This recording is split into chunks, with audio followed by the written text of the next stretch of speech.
தற்போது கிடைத்த மேலும் ஒரு அண்மை செய்தி. மதுரையில் வட மாநில இளைஞர் சிறுமியை கடத்தியுள்ளார்.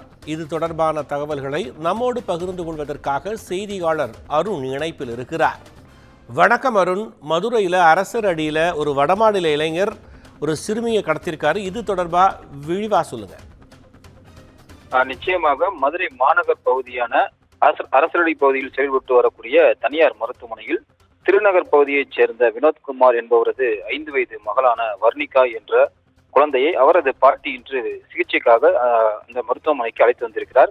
இந்த நிலையில் மருத்துவமனையில் பாட்டியுடன் காத்திருந்த சிறுமியை வடநாட்டு இளைஞர் ஒருவர் அந்த குழந்தையை நோட்டமிட்ட பின் அந்த குழந்தையுடைய பாட்டி இல்லாத நேரத்தில் சிறுமி வர்ணிகாவை தூக்கி கொண்டு மருத்துவமனைக்கு வெளியே இருந்த ஆட்டோவில் ஏற்றி கடத்த தப்ப முயன்றுள்ளார்.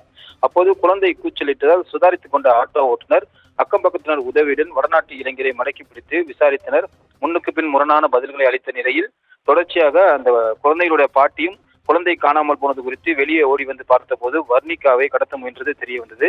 உடனடியாக ஆட்டோ ஓட்டுநர் மற்றும் பொதுமக்கள் அந்த பகுதியில் இருக்கக்கூடிய SS காலனி காவல்துறையினருக்கு சம்பவம் குறித்து தகவல் தெரிவித்தனர். தகவலின் பேரில் சம்பவ இடத்திற்கு வந்த காவல்துறையினர் வடநாட்டு இளைஞரிடமிருந்து சிறுமியை மீட்டு அவரது பாட்டியிடம் ஒப்படைத்தனர். பின்பு அந்த வடநாட்டு இளைஞரை காவல்துறையினர் விசாரணைக்காக அழைத்து சென்று தற்போது விசாரணை நடத்தி வருகின்றனர். இந்த கடத்தலில் குழுவாக செயல்பட்டார்களா அல்லது இந்த வடநாட்டு இளைஞர் தனிநபரா என்பது குறித்தும் தற்போது போலீசார் விசாரணையில் ஈடுபட்டு வருகிறார்கள். தற்போது காவல்துறையின் முதற்கட்ட விசாரணையில் அந்த வடநாட்டு இளைஞர் முன்னா என்று பெயரும் தற்போது தெரிய வந்திருக்கிறது. மேலும் இந்த கடத்தலில் வேறேறும் கும்பல் அல்லது தனிநபரா என்பது குறித்தும் தற்போது தொடர் விசாரணையில் ஈடுபட்டு வருகிறார். அந்த வடநாட்டு இளைஞர் எந்த பகுதியைச் சேர்ந்தவர், எந்த மாநிலத்தைச் சேர்ந்தவர் என்பது குறித்தும் தற்போது போலீசார் விசாரணை தீவிரப்படுத்தி வருகிறார்கள். கோகுல், தங்களின் விரிவான தகவல்களுக்கு நன்றி அருண்.